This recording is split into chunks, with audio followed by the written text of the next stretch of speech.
देखिए, कल के लेक्चर में हम लोगों ने कई तरह की एंथैल्पीज के बारे में पढ़ा था, ठीक है। उसके अलावे भी कई नाम आएंगे जो कि मैंने नहीं भी लिखे थे। तो जनरली जो पेपरों में क्वेश्चंस पूछे जाते हैं एंथैल्पी से रिलेटेड, उन्हीं में से मैंने यहाँ पर एक एग्जाम्पल के रूप में लिया है। आप घर में इसी तरह के एग्जाम्पल्स या क्वेश्चंस की प्रैक्टिस करेंगे।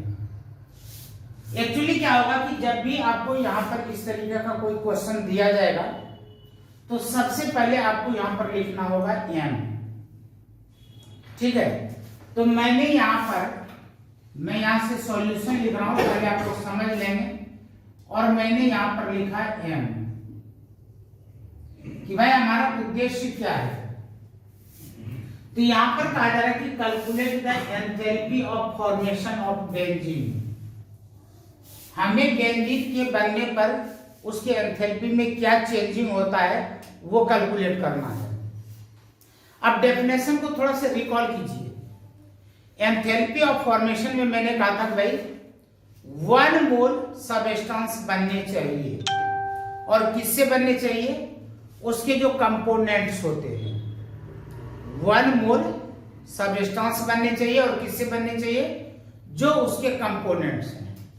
तो बेंजीन के कौन कौन से कंपोनेंट्स हैं? कार्बन और हाइड्रोजन, 2 ही कंपोनेंट्स हैं ना। तो आप यहां पर लिखते हैं कि 6C + 3H2, क्योंकि हाइड्रोजन चूंकि डाई एटॉमिक मॉलिक्यूल है तो हाइड्रोजन को तो हमें H2 ही लिखना है, और हमें वहां पर 6 हाइड्रोजन चाहिए। तो 6 हाइड्रोजन के लिए क्या लिखेंगे? 3H2। यहां तक समझ में आया? अब आपने यहां पर एरो का निशान दिया और आपको मिला यहां पर C6H6। स्टेट की बात है तो आप स्टेट लिख सकते हैं।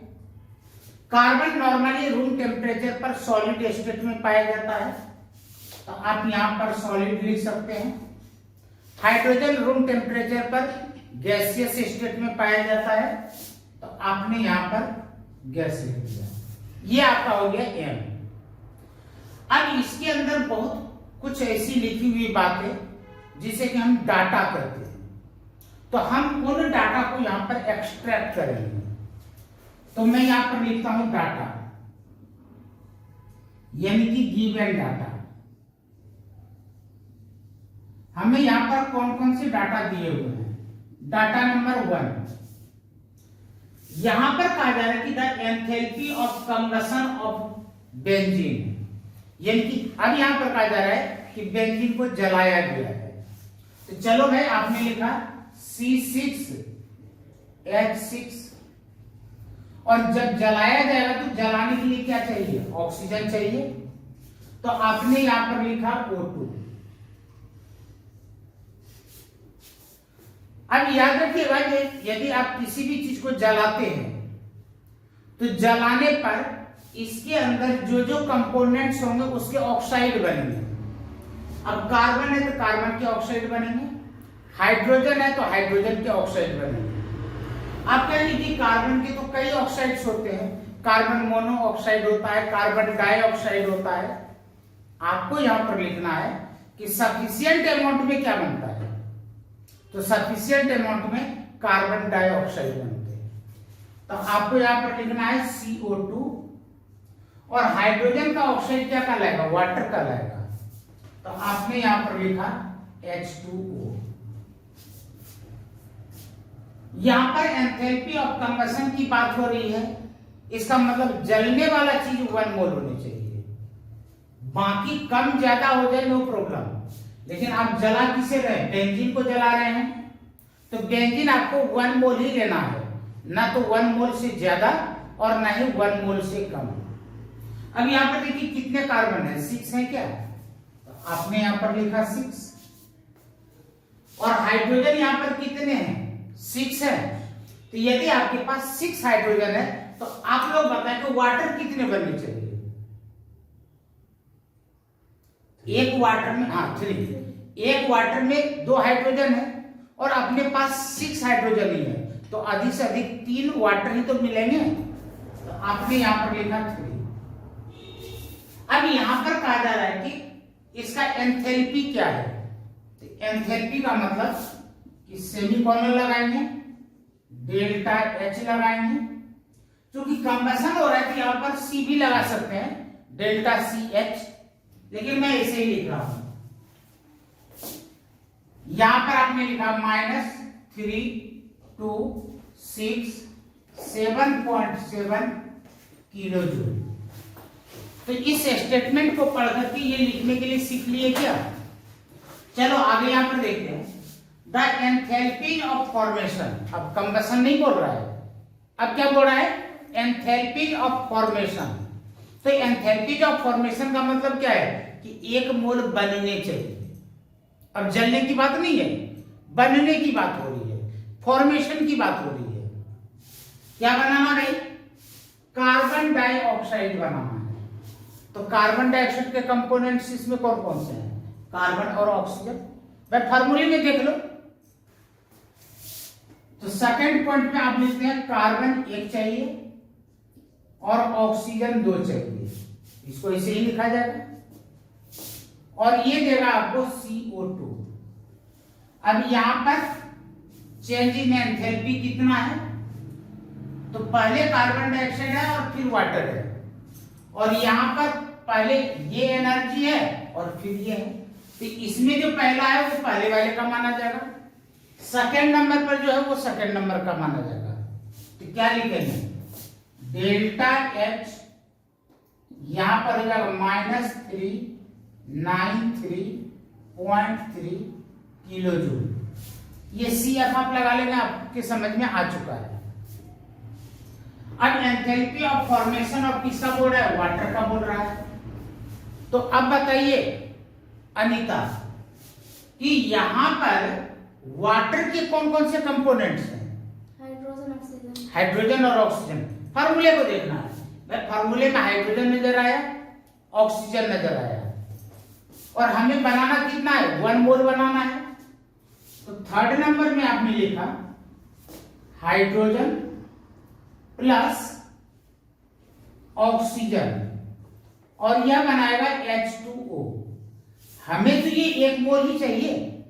अब 1 मोल वाटर की यदि हम बात करें तो ऑक्सीजन केवल 1 एटॉम है, और हमने यहां पर लिखा कितना है? 2 एटॉम, और इसे भी बनाना है 1 ही एटॉम, और इसे केवल आप O भी नहीं लिख सकते हैं। तो क्या करना होगा? इससे पहले 1/2 लगा देंगे। इसका मतलब हुआ कि एक मॉलिक्यूल ऑक्सीजन में यदि 2 एटॉम है तो आधे मॉलिक्यूल में कितना होगा? 1 एटॉम होगा क्या? यहां तक समझ में आ गया। और यहां पर एंथैल्पी चेंज कितना हो रहा है? -286 किलो जूल। यहां तक किसी को कोई डाउट? खूब अच्छे तरीके से समझ में आ गया? राहुल जी ध्यान दीजिए। अब हम लोग क्या करेंगे? ये जो हमने यहां पर M लिख रखा है और ये जो डाटा है इसके अकॉर्डिंग हम यहां से डाटा उठाएंगे। क्या देखना है कि ये कार्बन आपको कहां पर मिल रहा है? इन 3 में देखो, ये कार्बन इस 3 में आपको कहां पर मिलेगा? सेकंड नंबर में देखो कार्बन है क्या? तो मैंने यहां पर लिखा इक्वेशन सेकंड, ठीक है। उसके बाद देखो ये हाइड्रोजन इन 3 में से कहां पर मिलेगा? थर्ड में। तो मैंने यहां पर लिखा इक्वेशन थर्ड, और ये बेंजीन आपको कहां पर मिलेगा? फर्स्ट में। तो मैंने यहां पर लिखा फर्स्ट। यहां तक समझ में आ गया? अब देखो आपको कितने कार्बन चाहिए? 6। और यहां पर कार्बन कितने हैं? तो इसका मतलब कि इसको 6 से मल्टीप्लाई करना होगा तभी तो 6 कार्बन मिलेंगे। तो यानी कि जहां पर आपने सेकंड इक्वेशन लिख रखा है इससे आप क्या करेंगे? 6 से मल्टीप्लाई कर देंगे। यहां तक समझ में आ गया? देखो कितने H2 की जरूरत है? यहां पर देखो कितने H2 की जरूरत है? 3 लिखा हुआ है, देख करके बोले भाई 3 H2 की जरूरत है। यदि आप चुप रहते हैं तो इसका मतलब कहीं कहीं डाउट है आपको। ये हमारा क्या है, एम है, यानी कि हमारी रिक्वायरमेंट है, ये हमें चाहिए, यही निकालने के लिए चले हैं।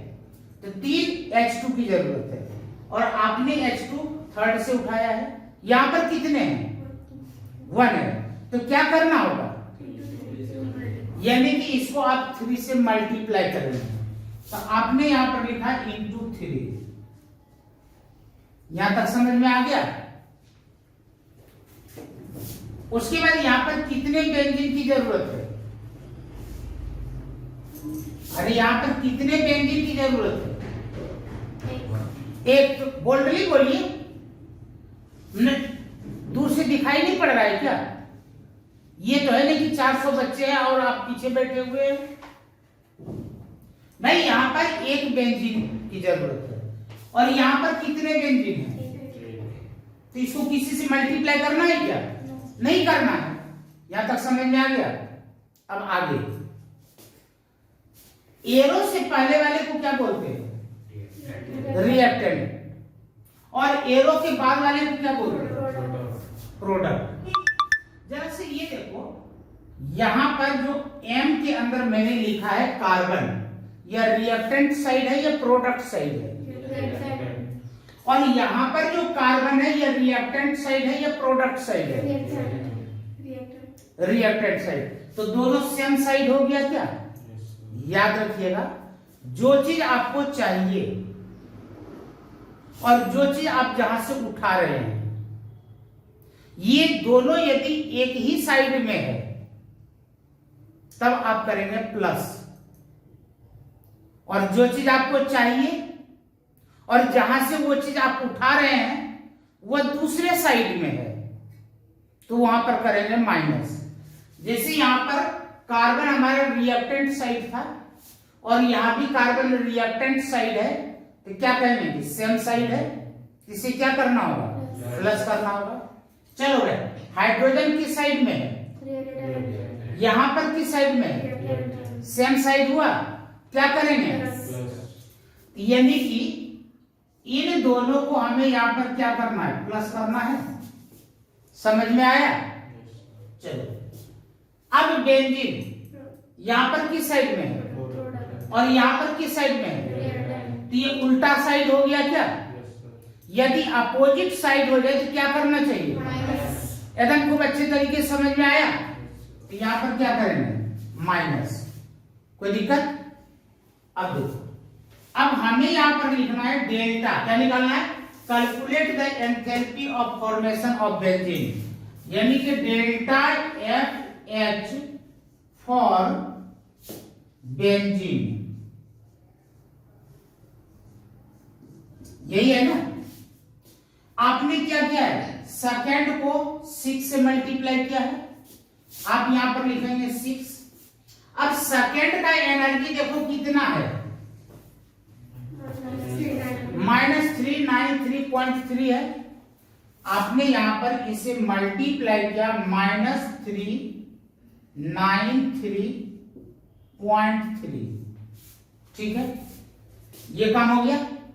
अब यहां पर बीच में क्या है, प्लस का निशान, आपने यहां पर प्लस का निशान दिया। उसके बाद थर्ड इक्वेशन को किससे मल्टीप्लाई किया, तो आपने यहां पर लिखा 3, और जो थर्ड इक्वेशन है इसका एनर्जी कितना है, -286, आपने लिखा -286। यहां तक समझ में आ गया।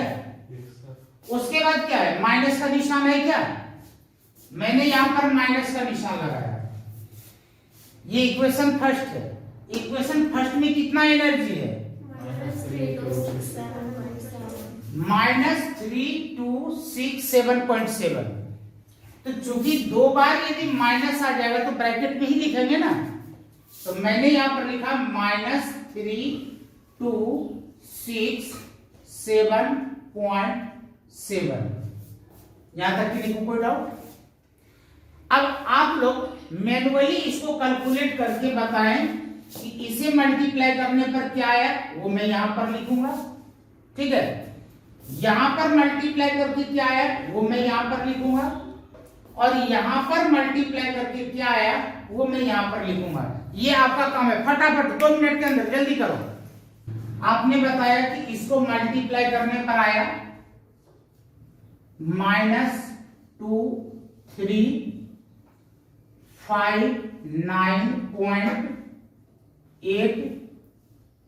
इन दोनों को मल्टीप्लाई करने पर आया -858, और माइनस माइनस आपका हो गया प्लस, और यहां पर 3267.7। अब ये जो दोनों निगेटिव है इसको एक साथ प्लस कर दीजिए, तो ये आया आपका -3217.8, और प्लस में यहां पर है 3267.7, और जब इसे आप सॉल्व करते हैं तो आपको मिलता है 49.9 किलो जूल। तो मुझे लगता है कि ये आपके समझ में आ गया होगा। अब इस तरीके का क्वेश्चन आपके पेपर में आ जाए तो शायद मुझे नहीं लगता कि आप लोग छोड़ेंगे। आराम से समझ में आ गया। अगले क्वेश्चन की ओर चलते हैं। यहां पर कहा जाएगा कि calculate the heat of combustion. Calculate the heat of combustion किसका भाई? Glucose. From the following data, यानी कि ये जो आपको डाटा दिया गया है, इस डाटा का यूज करते हुए आपको यहां पर enthalpy of combustion of glucose निकालना है। देखो नॉर्मली आपने मार्केट से ग्लूकोज परचेज किए होंगे, रूटीन में आपको क्रिस्टल पाउडर के रूप में मिलता है, छोटे छोटे दाने के रूप में होते हैं, ड्राई ही होता है, उसे हम सॉलिड कर सकते हैं। ठीक है, यहां तक समझ में आ गया। आगे यहां पर कहा जा रहा है कि ग्रेफाइट का कंबशन कराया गया है, कार्बन डाइऑक्साइड बना, लेकिन यहां पर जो डेल्टा FH0 लिखा हुआ है इसका क्या मतलब है? इसका मतलब ये हुआ यह कंबशन ऑफ कार्बन नहीं है, कंबशन ऑफ ग्रेफाइट नहीं है, यह फॉर्मेशन ऑफ कार्बन डाइऑक्साइड है। क्लियर हो गया? तो यहां पर क्या है? फॉर्मेशन ऑफ वाटर है, क्योंकि F से पता लग रहा है, और यहां पर फॉर्मेशन ऑफ क्या है? ग्लूकोज। ठीक है, इस बार देखिए M तो आपने लिखा क्योंकि ग्लूकोज को जलाना है, ग्लूकोज का फॉर्मूला आपने यहां पर नोट किया। जलाने के लिए जितने ऑक्सीजन की जरूरत है वो ऑक्सीजन आपने लिखा। तो मैंने कहा था कि कोई भी कंपाउंड होगा उसके अंदर जो भी कंपोनेंट्स होंगे सभी कंपोनेंट्स के ऑक्साइड मिलेंगे। कार्बन है तो कार्बन डाइऑक्साइड मिला, हाइड्रोजन है तो वाटर मिला, ऑक्सीजन तो यहां पर यूज ही हो जाएगा। तो 2 चीज मिल गया, तो हमें यहां पर इसका वैल्यू निकालना है। एक फॉर्मूला अभी थोड़ी देर पहले हम लोगों ने यूज किया था, और एक फॉर्मूला आपके पास ये है। क्या है भाई? तो प्रोडक्ट में जितने भी यहां पर टोटल एनर्जी है उसमें से रिएक्टेंट के एनर्जी को माइनस कर दो। अब इस M के हिसाब से बात करेंगे। ये हमारा क्या है? रिएक्टेंट, और ये हमारा क्या है? प्रोडक्ट। ठीक है, तो क्या करना है? प्रोडक्ट में से रिएक्टेंट को माइनस करना है। अब ये प्रोडक्ट आपको मिलेगा कहां से? पहले से मिलेगा क्या? कार्बन डाइऑक्साइड कहां से मिलेगा? फर्स्ट से। वाटर कहां से मिलेगा? सेकंड से। ये भी प्रोडक्ट और ये भी प्रोडक्ट, क्या हो जाएगा? एडिशन होगा। सेम साइड रहने पर क्या होता है? एडिशन होता है। यही हम लोगों ने पढ़ा था। ठीक है, उसके बाद यहां पर ग्लूकोज है और ग्लूकोज यहां पर इस साइड में है, ये था गया अपोजिट साइड। इसका हम लोग क्या करेंगे? सब्ट्रैक्शन।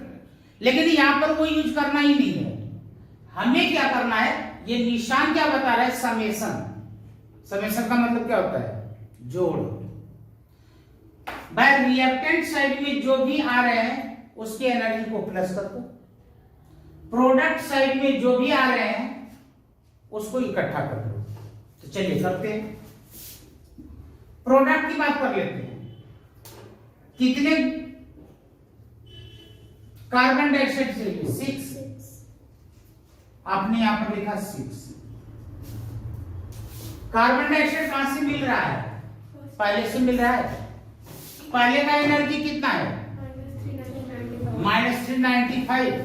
मैंने यहां पर डायरेक्ट लिखा -395। ये समझ में आ गया। उसके बाद दूसरा यहां पर क्या है? वाटर। वाटर आपको कहां से मिल रहा है? सेकंड से।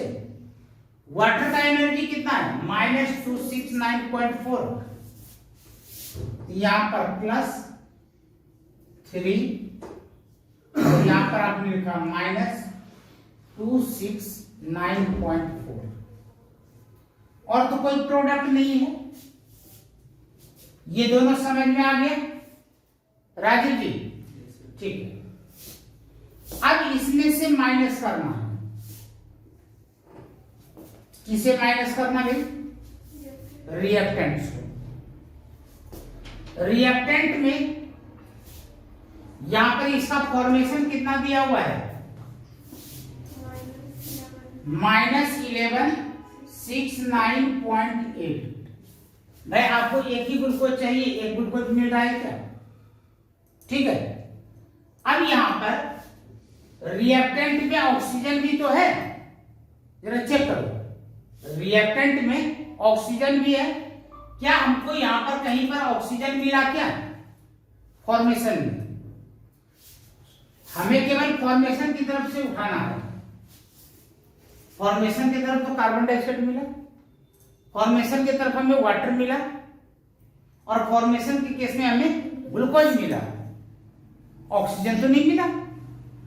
अब एक बात याद कर लो,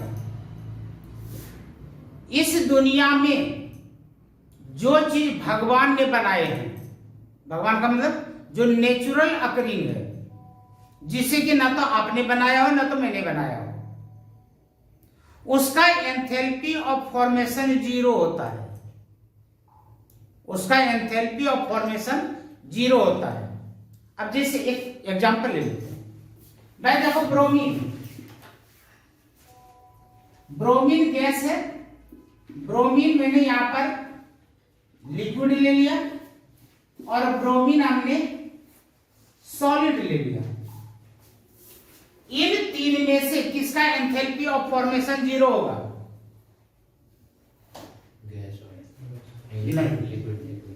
लिक्विड वाले का, क्योंकि नेचुरल वे में ब्रोमीन लिक्विड फॉर्म में पाए जाते हैं। यदि आपने इसे गैस में कन्वर्ट किया तो वहां पर हमें एनर्जी चेंज करना पड़ा। सॉलिड में आपने कन्वर्ट किया तो वहां भी हमें एनर्जी चेंज करना पड़ा। यानी कि ईश्वर ने जो चीज जिस रूप में बनाया है उसका एंथैल्पी ऑफ फॉर्मेशन क्या होगा? 0 होगा। याद हो गया? अब मान लीजिए मैं यहां पर ये कर रहा हूं, chlorine Cl2 gas, chlorine Cl2 liquid, chlorine Cl2 solid. भाई इसमें एंथैल्पी ऑफ फॉर्मेशन 0 किसका होगा?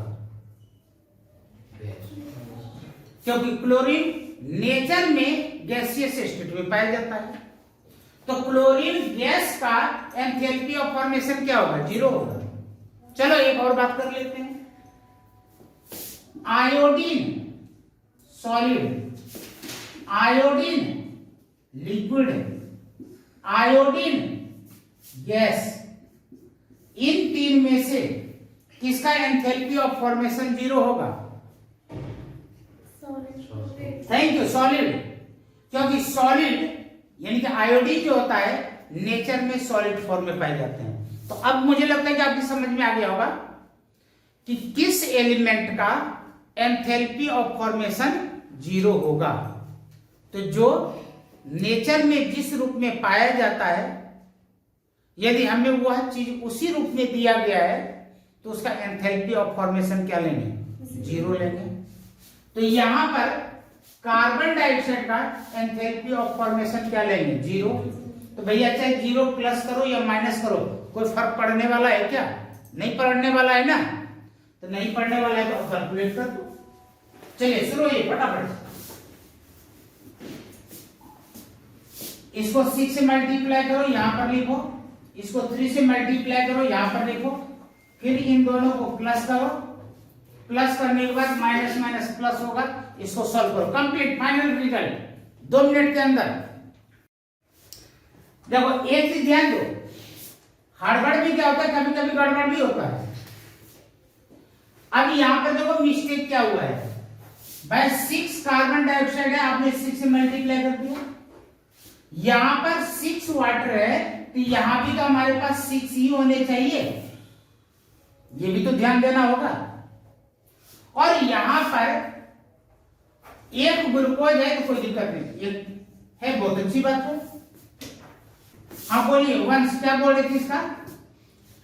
-2370। इसका इसका इसका -2370। इसका बताइए, माइनस का 1617.4। 1617.4 और ये माइनस माइनस क्या हो जाएगा, प्लस 1169.8। अब सबको को इकट्ठे सॉल्व कर दो। सर 1616.4 है। कहां पर 16? Yes sir. 1.4 है, 7 नहीं है। 7 की जगह 6 है। तो भाई यदि कैलकुलेशन आपने किया तो इसमें मेरी गलती थी। अब तो सही हो गया। अब फाइनल रिजल्ट बता दो। 2816.6 देखो है क्या? हाँ माइनस में, माइनस में 2816 पॉइंट कितना था? 6। तो ये तो मुझे लगता है कि दो जो न्यूमेरिकल्स मैंने आपको बताए ये खूब अच्छे तरीके से समझ में आ गया होगा। ठीक है, तो आज का आप लोगों का होमवर्क है कि जो मैंने आपको पेज दिया है वो आप रीड कर लेंगे। कल का टॉपिक उसी के ऊपर चलेगा, यानी कि सेकेंड लॉ ऑफ थर्मोडायनेमिक्स, जिसमें स्पॉन्टेनिटी पढ़ेंगे, एंट्रोपी पढ़ेंगे, फ्री गिव्स एनर्जी पढ़ेंगे। धन्यवाद, आज की सेवा ये है।